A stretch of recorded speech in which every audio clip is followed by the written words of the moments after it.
On Thursday, 9th December, the Nyotrap Youth Council of Nong Thamai, Madan Riting and Jinta units, and accompanied by the Sardar of Jinta village, had made a joint inspection of the river Umken, where it was alleged that it had become polluted by the dumping of rubbish and domestic waste by unknown persons. On inspecting the area, the delegation were able to witness the dirt and amount of waste being littered all along the stretch of road to Jinta.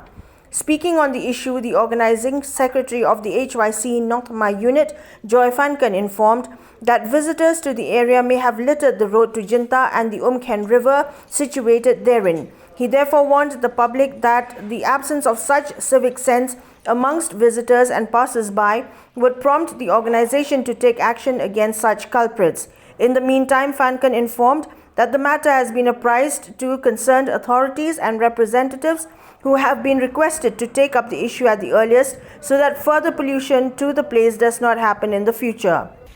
Nakaliang kaseng harangkat kajingitre rangkat lang bat ki borsnong jongka jenta te ngimaham tenge ihru ba ya yanu ba yakidu ki briu shimat lani yakinu kinuru ki reushim kabu ba kimdai shu hagaban bread pathar yakini ki nyut kinyer yakini ki khando ki siap ki ba wankit na sei te bat kumju ru ni karpat ru ya inong mi khmat bodan burom jongi ba I dei long ban pensngogan yaka jinge akaba kini pai ba anong snong gila ya tungku nakapor sakapor.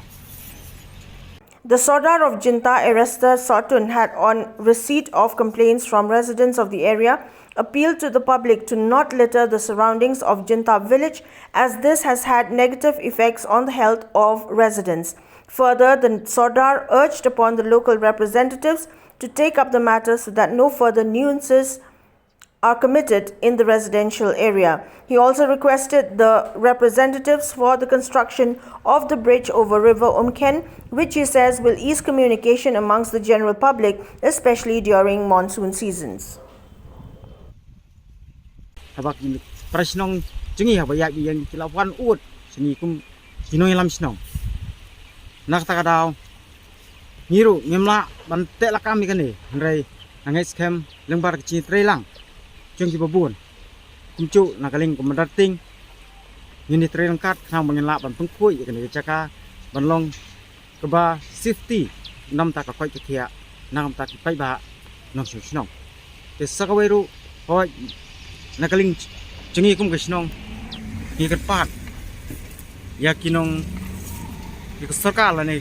kinong nyalam kum ki MLA ba bakin la ban penyo no ya kan ke cikieng knang ba ninum chem cinge habang ya nyang hak poslap khantam poliol chem cinge sibun bangin ya ban cross ni stasiang nama ka hang ka he ka poliol pat ni chem cinge reng katpat na kinom mikmat ke jengi knang bangin la yele sistem kat bala ban penyo no ya kan ke cikieng nak banta ban pensuk jadi pai ba nang sinong tai sinong cinta rei bun tli kisnong ki bayai cross nang ba nakane ke caka